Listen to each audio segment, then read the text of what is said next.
Nah, humanisme itu merasa implikasi sosial politiknya itu justru membuat masyarakat pertama tadi terjadi alienasi, kemudian ya. manusia seperti menjadi wayang. Ya. Dia hanya menjadi pemain yang ditentukan.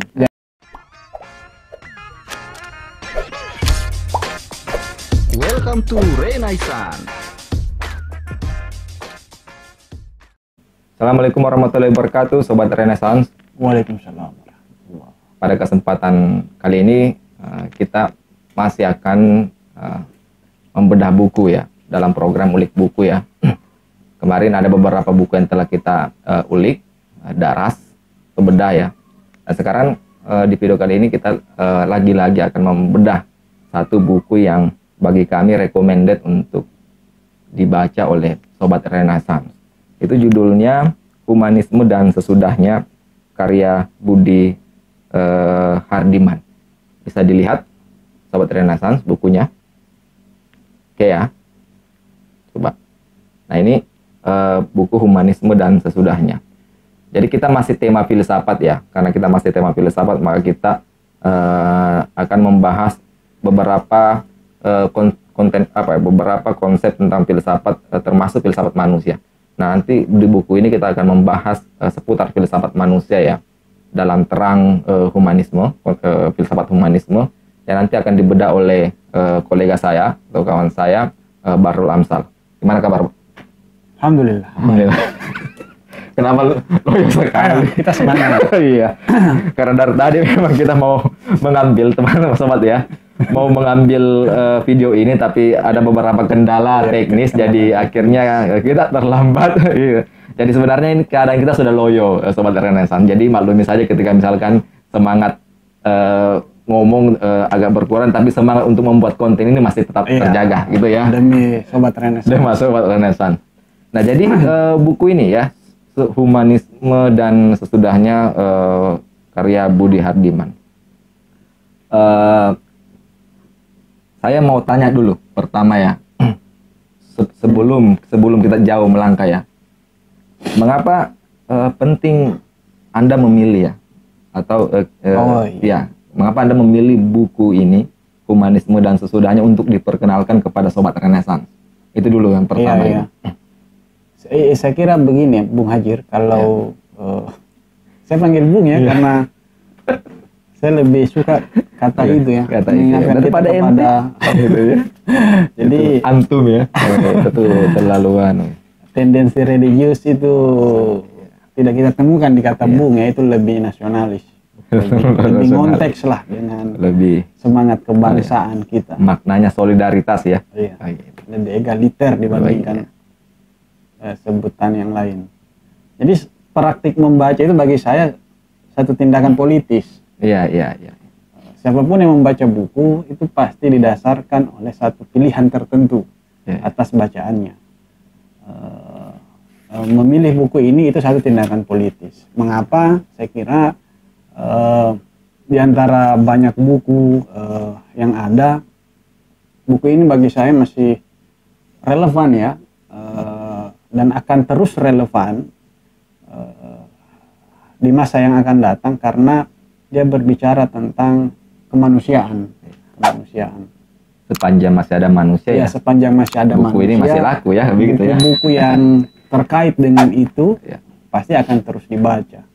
Jadi itu satu. Kedua, kenapa kemanusiaan? Karena itu sebenarnya selain kita membaca buku, kaitannya dengan buku ini, ya, membahas kemanusiaan itu sebenarnya membahas sisi internal dari diri kita. Beda dengan konsep yang lain ya, filsafat atau isu-isu yang lain itu kan sesuatu yang ada di luar diri kita. Tapi kalau humanisme itu membahas kita sebagai manusia, subjek filsafat ya. Kita mengobjektivasi ya, tanda petik ya, objektivasi diri kita, dan telah atas itu bagi saya menarik kalau dibandingkan dengan tema-tema yang lain. Jadi bagi saya tidak ada salahnya kita membahas itu. apalagi kemanusiaan belakangan ini kan seringkali direduksi oleh berbagai macam paham yang membuat nilai kemanusiaan kita itu rendah, bahkan sering dilecehkan, bahkan ada yang menganggap dibandingkan dengan entitas metafisika seperti Tuhan misalnya, kemanusiaan itu dianggap tidak layak untuk dipikirkan. Jadi kita menjadi pribadi yang kehilangan kemanusiaan. Kehilangan kemanusiaan berarti kehilangan nilai kodratnya sebagai makhluk yang rasional, makhluk yang bebas, makhluk yang punya tanggung jawab dan semacamnya. Dan saya implikasi atas hilangnya itu ya berbahaya untuk konteks kehidupan kita. Iya, itu ya. Jadi begini, jadi ya. dan kebetulan buku ini menarik dan agak tipis. Ya. Nah, politisnya salah satunya karena tipisnya itu. Jadi tidak capek untuk membacanya gitu ya. Betul.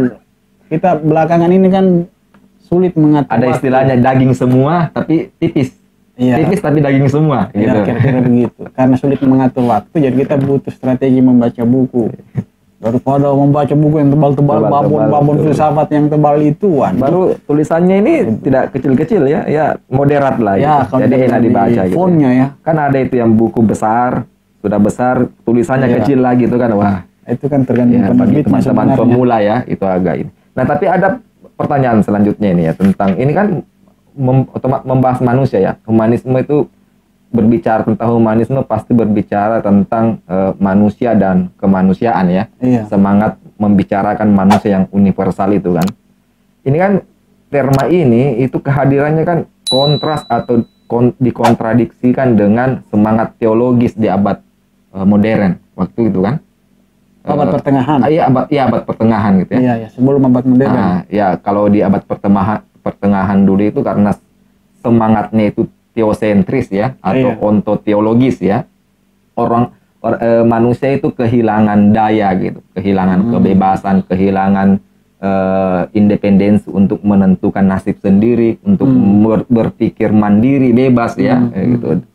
Nah, setelah itu nanti humanisme ini akhirnya masa pencerahan, disitulah mulai semangat humanisme itu kan, menjadikan manusia sebagai pusat atau zaman di mana semangat antroposentris itu muncul ya, dan mendakukan manusia sebagai pusat ya. Nah ini apakah dibahas juga itu di dalam buku ini? Justru buku ini dibuka dengan sejarah itu. Sejarah itu ya. Bisa diceritakan itu. Kita kan seringkali mengandaikan filsafat sebenarnya adalah gerakan humanisme itu sendiri. Iya. Terutama filsafat Barat ya. Filsafat Barat. Filsafat Barat modern ya. Ya, sejarah filsafat Barat itu di Yunani sudah. Iya, ya, itu kuat hubungannya dengan humanisme. Cuma nanti di dalam suatu era gerakan humanisme ini sempat tenggelam oleh wacana yang bersifat teologis tadi itu. Jadi perhatian pemikir intelektual atau agamawan di abad pertengahan sebelum abad 14 itu diskursus menyangkut kemanusiaan itu belum semasif di abad modern, karena perhatian mereka lebih mengarah kepada kajian teologi.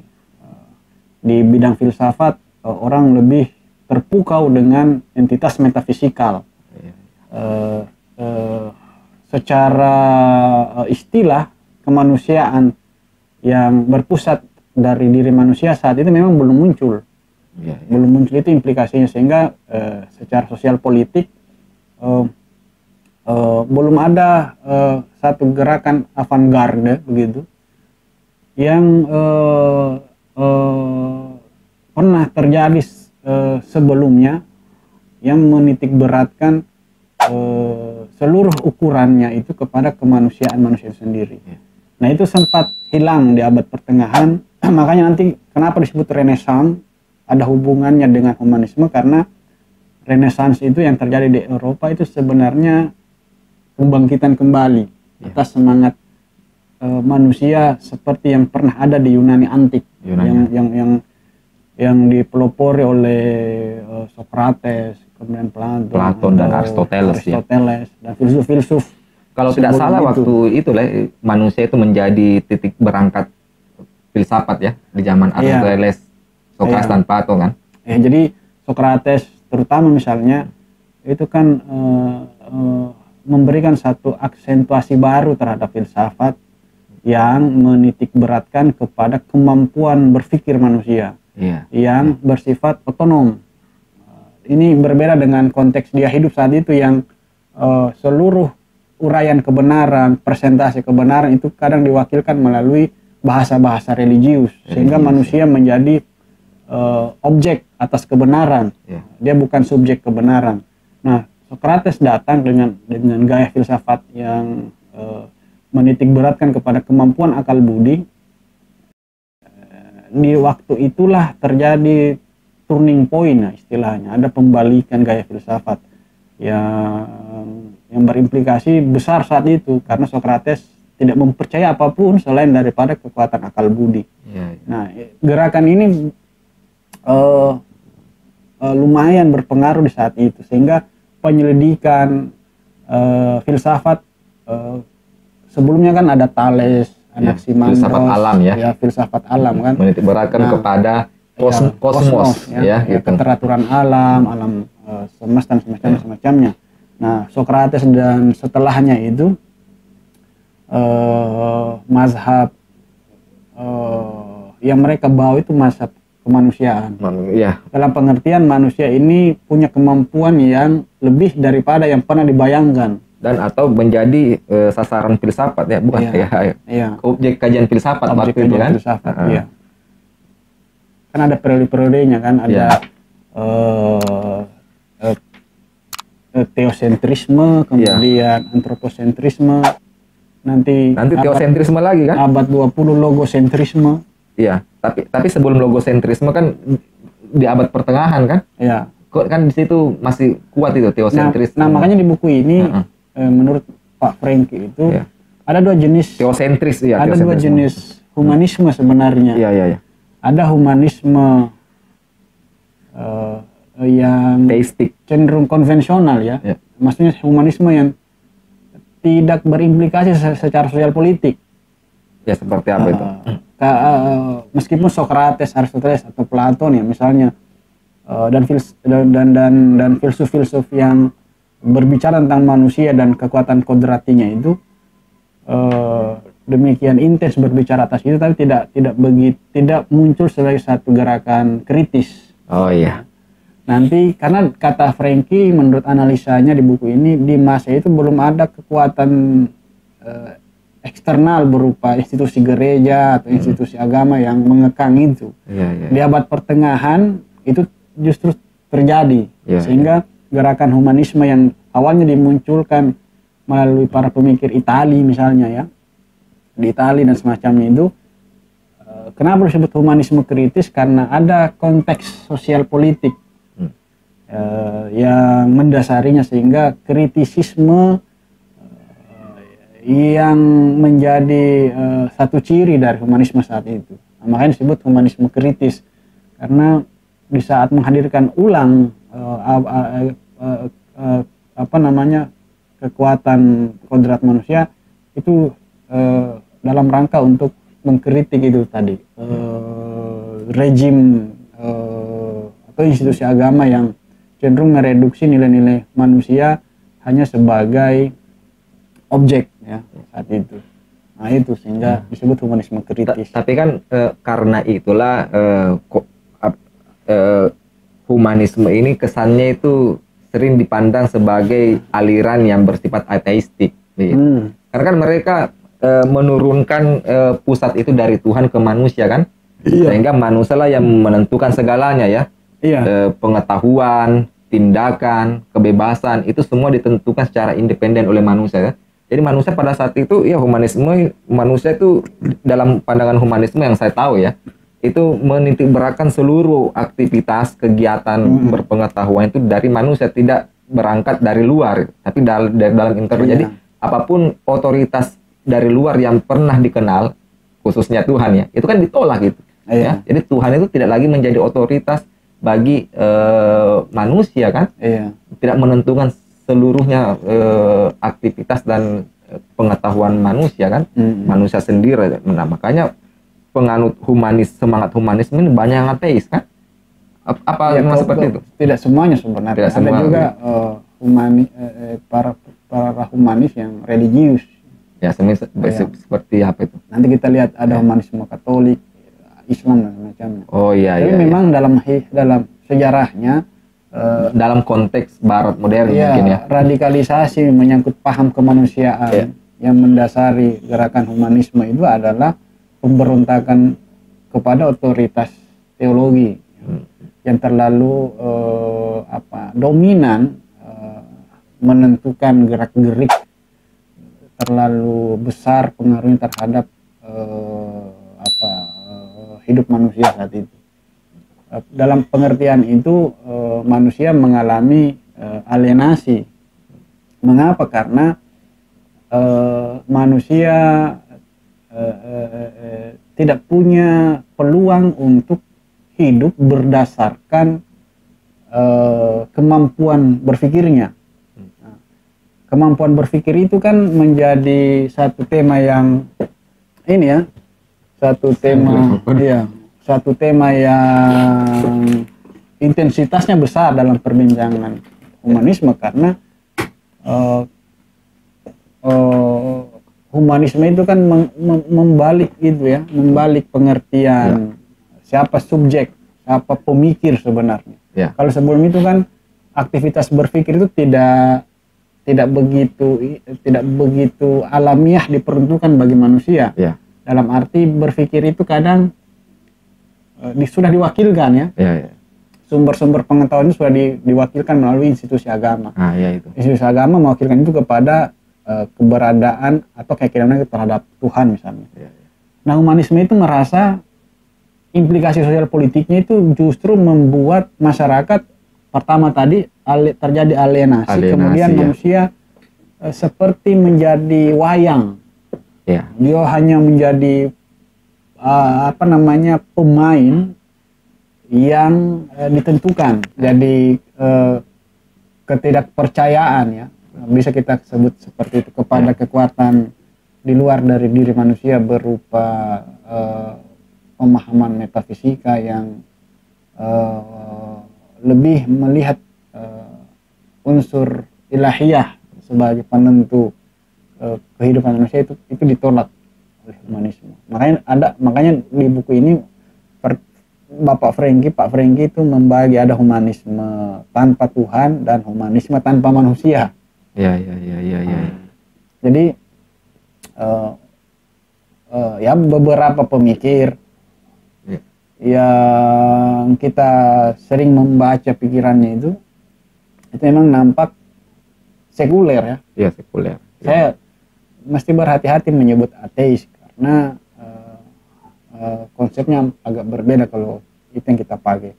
Tapi lebih kepada kata itu sekuler. Mengapa sekuler? Karena mereka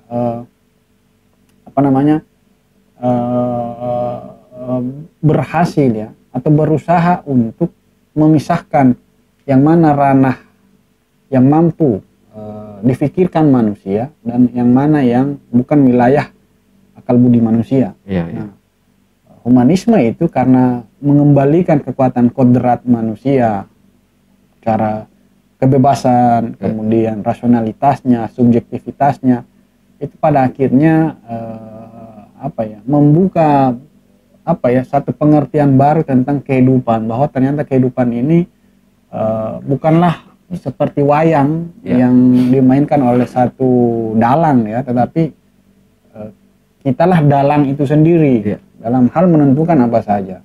Dari sisi kebenaran atau ditinjau dari sisi epistemologi, kebenaran itu bisa kita pastikan selama kita berpikir gitu. Ya, kita mendayagunakan akal budi. Akal budi sebagai memang kata kuncinya akal budi. Kemanusiaan kita. Akal budi ya. Kuncinya ya. Iya, kemudian kalau ada kemampuan menggunakan akal budi, berarti di situ mengandaikan juga adanya kebebasan. Iya. Gitu. Jadi ya ada dua. Jadi paralel akal budi dan kebebasan. Jadi Ya. manusia yang Berakal budi. katakanlah mengalami pencerahan, Iya. akal budinya mengalami pendewasaan. Pendewasaan bahasanya Immanuel Kant ya. Ya, Begitu. Itu berarti dia dengan moral tertentu punya kebebasan untuk menentukan nasibnya sendiri. Nasibnya sendiri. Nah, humanisme itu di situ anunya, domainnya kira-kira Iya, iya. begitu. Tapi Cuman ya. menurut Bapak Frank ini ada yang humanisme tanpa Tuhan, Ya. ada humanisme yang tanpa manusia. Nah, yang ini menarik lagi. Tanpa manusia yang saya mau karena ya betul. di buku ini menjelaskan bahwa humanisme itu kan ya bisa kita katakan sepaket dengan kolonialisme, kemudian imperialisme. Kenapa? Karena ya bisa kita sebut humanisme itu kan ide-ide Barat. Ya. Ide-ide Barat. Di Barat lah ditemukan konsep demikian. Kalau di pelosok di tempat yang lain itu kan masih kuat semangat religiusitasnya ya. Iya, iya. Misalnya di timur atau dalam dunia Islam itu kan humanisme agak minor sebagai satu wacana. Nah, bersamaan dengan itu Barat itu kan mengalami pencerahan, kemudian terjadi banyak dinamika di mana Barat memperluas wilayah Kekuasaannya itu. ya, katakanlah Wilayah demikian, koloninya kan. ya, makanya sepaket dengan kolonialisme dan imperialisme. Malangnya di situ Nah, kenapa bisa sepaket itu? Ya, Apakah karena doktrin tentang manusia sebagai pusat itu yang Iya. akhirnya Jadi membuat manusia ini bisa melakukan segala-galanya, termasuk mendominasi jadi kekuasaan gimana itu? manusia sebagai suatu konsep yang otonom itu kan ditemukan di Eropa. Katakanlah genetikanya dari Barat. Ya, Bersamaan dengan itu ada kesadaran baru ya. yang ditemukan melalui pencerahan itu untuk memperluas, menguniversalisasi pemahaman ini ke tempat-tempat di luar dari kawasan Eropa saat itu. Nah, itulah terjadi istilahnya pemberadaban. Pemberadaban ya. Jadi Barat itu melihat bangsa-bangsa di luar diri mereka itu masih terbelakang, Terbelakang ya. masih masih Kekanak-kanakan. gitu ya. bukan dia masih belum mengalami humanisasi, humanisasi ya. belum mengalami pembudayaan dan macam-macamnya. Ya, ya. Nah, itu kan sepaket dengan kolonialisme sebenarnya. Jadi kata Franky justru ketika Barat saat itu berusaha untuk memperadabkan bangsa-bangsa yang lain Melalui semangat humanisme itu ya. dengan ciri manusia universalnya itu merasionalisasi seluruh kebudayaan untuk agar bangsa-bangsa lain juga punya kemampuan akal budi yang sama, itu sebenarnya adalah suatu bentuk yang secara eksplisit mendiskreditkan atau mendiskriminasi konsep-konsep budaya yang lain begitu ya. yang artinya bukan memanusiakan bangsa-bangsa yang ada, justru dia menjajah bangsa-bangsa yang ada melalui konsep humanisme itu. Dari konsep humanisme mereka melakukan dehumanisasi. Itu makanya iya kan? bukan menghumanusiakan manusia, tetapi mendehumanisasi melalui penjajahan, kolonialisme dan semacam. Kok tiba-tiba jadi paradoks ya? Apa karena itu makanya manusia tanpa manusia ya? Itu makanya kemanusiaan tanpa manusia. Jadi seolah-olah berbicara tentang kemanusiaan, tetapi saat yang bersamaan dia tidak memanusiakan. Masalah begini, konsep awalnya kan makanya di buku ini kata Franky butuh definisi ulang ya, redefinisi ulang begitu tentang konsep kemanusiaan saat ini ya. Tapi masalahnya gini juga kan sekarang kan juga perjalanan filsafat itu kan mengubah banyak konsep tentang manusia juga ya, yang awalnya dianggap manusia sebagai pusat ya. Kini beberapa terma atau konsep-konsep filsafat kontemporer kan justru mendesentralisasi manusia kan?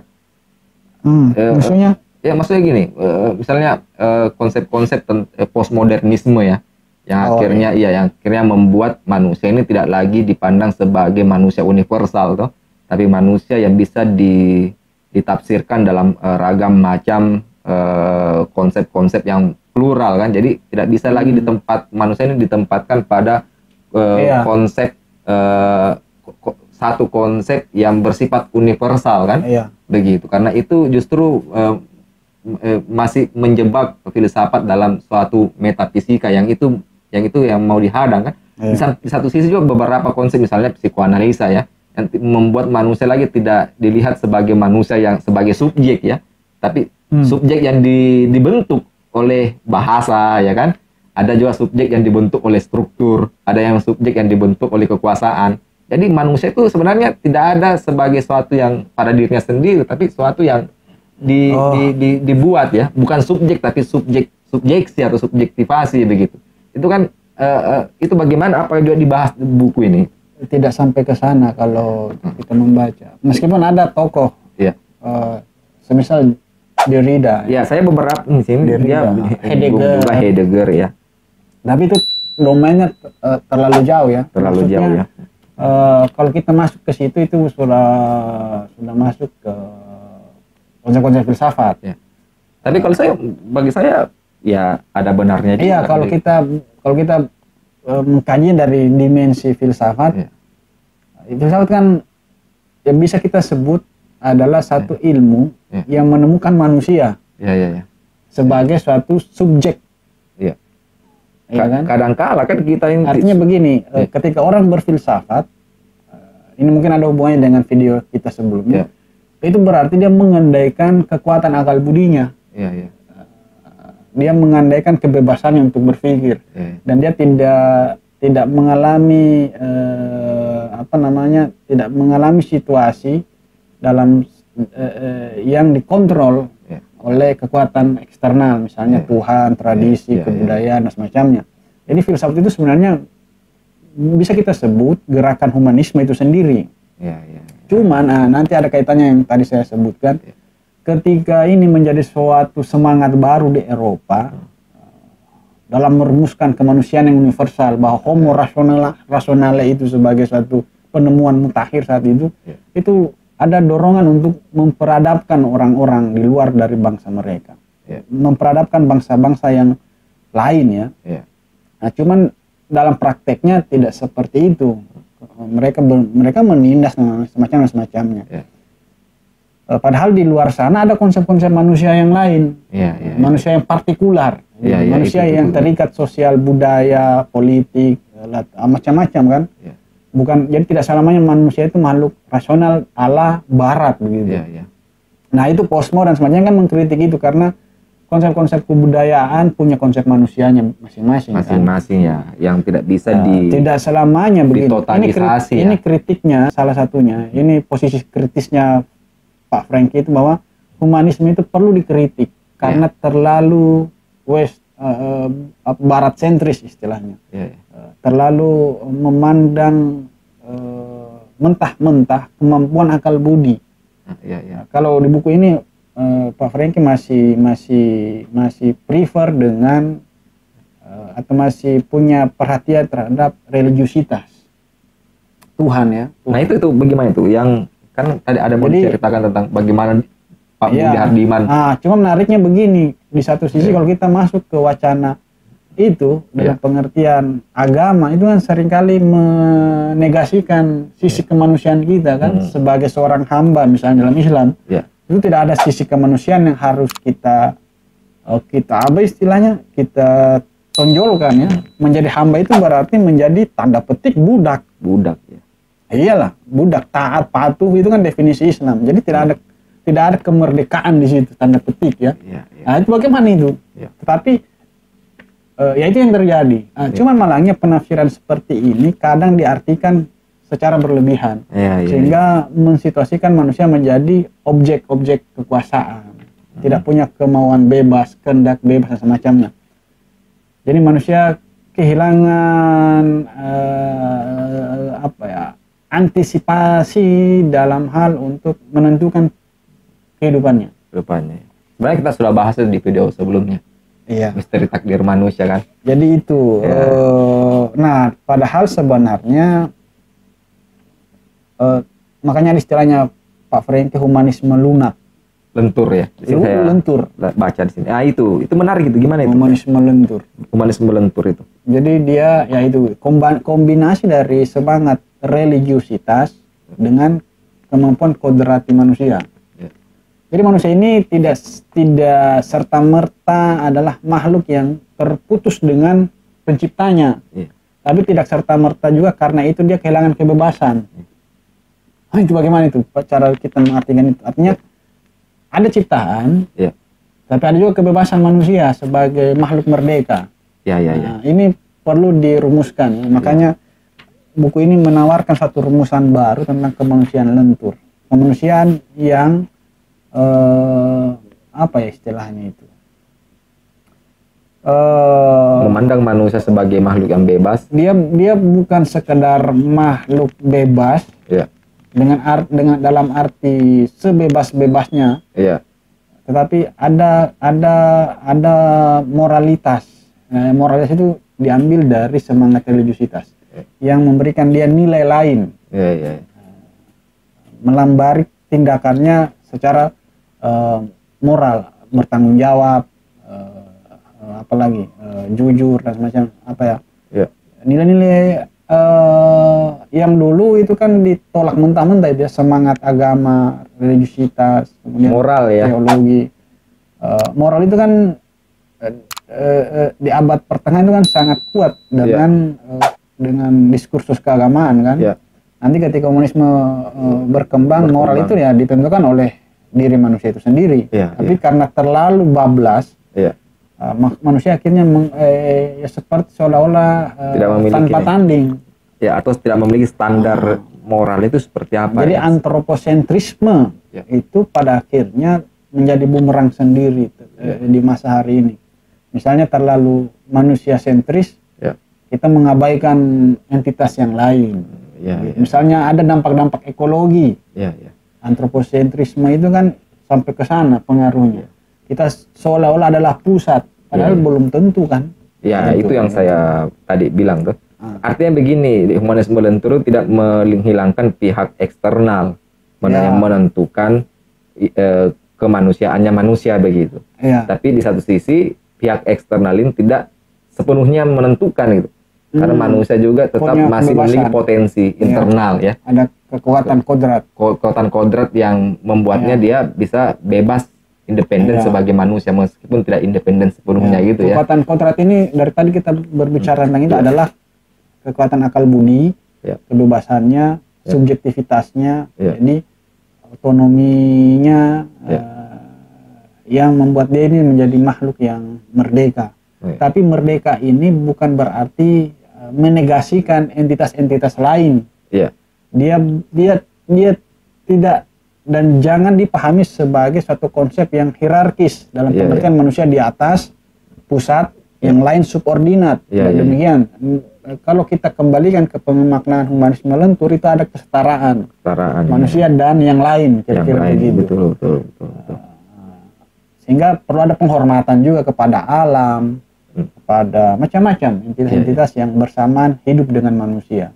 Begitu sih yang saya temukan di buku ini. Ya, karena kalau humanisme kan karena dia memandang manusia sebagai pusat, maka misalnya alam itu bisa didominasi. Ya, itu. Hasil dominasi itu menghasilkan eksploitasi di mana-mana. Kapitalisme kan muncul dari ekses dari itu kan. Itu eksploitasi di mana-mana karena dianggap bahwa alam ini objek ya, yang bisa diapa-apai oleh manusia sebagai subjek kan. Nah, di sini akhirnya dilihat ya bahwa ternyata alam dan manusia ini setara gitu, sehingga harusnya saling menghargai ya. Betul, jadi ada perlu definisi baru tentang humanisme macam apa yang harus kita perjuangkan di hari ini, kira-kira begitu. Bukan humanisme yang sekuler dalam pengertian mengabaikan nilai-nilai spiritual. Bukan juga kemudian kita kembali ke dalam konsep-konsep agama yang radikal, fundamental, yang mengabaikan di mana semua konsep itu tidak sama sekali menghargai kemanusiaan. Nah, kata Budi Hardiman, untuk mendefinisikan itu bagaimana ini, makanya lentur kita mengambil spirit religiusitas yang humanis, kira-kira begitu. Iya, iya. Aspek humanis dari religiusitas. Kira-kira begitu. Jadi religius sekaligus humanis, humanis sekaligus religius, kira-kira. Iya. Ini saya. Ini menarik. Tapi sebenarnya kita masih bisa perdebatkan sebenarnya ini ya. Kita boleh kritik ya. Iya. Karena misalnya saya juga, misalnya aspek-aspek eksternal seperti misalnya kekuasaan ya, struktur bahasa itu kan juga turut menentukan manusia sebagai subjek sebenarnya ya. Jadi ya kadangkala kan seperti itu ya. Jadi sebenarnya bukan juga Tuhan ya sebenarnya, tapi pihak-pihak yang lain ya di bumi ini ya kan, di luar diri manusia kan juga turut ini. Ada semacam hubungan timbal balik ya. Manusia membentuk dunia eksternal dan dunia eksternal juga membentuk manusia kan, begitu. Iya. Atau bagaimana? Bagaimana itu? Mungkin lain kali kita bicarakan itu ya. Boleh ya. Iya. Tapi sebenarnya itu bisa jadi pertimbangan wacana ya untuk kita bicarakan ya. Iya. Makanya ini kan sebenarnya masih ada rangkaiannya. Iya. Dan ini bagian dari video-video sebelumnya kan kita kan sempat membahas filsafat. Iya. Salah satu buah dari filsafat itu adalah humanisme. Humanisme macam apa? Nah, tadi sudah kita bicarakan. Iya. Ya. Dan buku ini ada kalau tidak betul itu, kalau tidak ada manusia yang berpikir, yang menyadari dirinya sebagai makhluk berpikir, maka tidak ada filsafat. Iya. Ya kan? Iya. Jadi sebenarnya begitu. Ya awal mula filsafat itu adalah humanisme itu sendiri ya. Mungkin sebetulnya. Iya. Ya sebetulnya. Oke, kira-kira nanti begitu dulu Bung Haji. Begitu dulu lah ya. Kita tidak mungkin bisa membahas seluruhnya di waktu yang kita yang sangat sempit. Nanti kalau ada kesempatan kita akan bahas beberapa hal yang mungkin belum dibahas lebih detail di buku ini. Tapi Sobat Renaissance, buku ini sangat recommended untuk kalian baca. Coba lihat. Meskipun sudah diterbitkan 8 tahun yang lalu. Ini kan terbitan kedua. Iya. Justru karena cetakan kedua maksudnya. Justru karena itu ini masih kontekstual di manapun ya. Sepanjang masih ada manusia, maka buku ini masih tetap laku. Sobat Renaissance. Oke, sampai di sini saja dulu Sobat Renaissance, sampai berjumpa pada video selanjutnya. Assalamualaikum warahmatullahi wabarakatuh. Waalaikumsalam warahmatullahi wabarakatuh.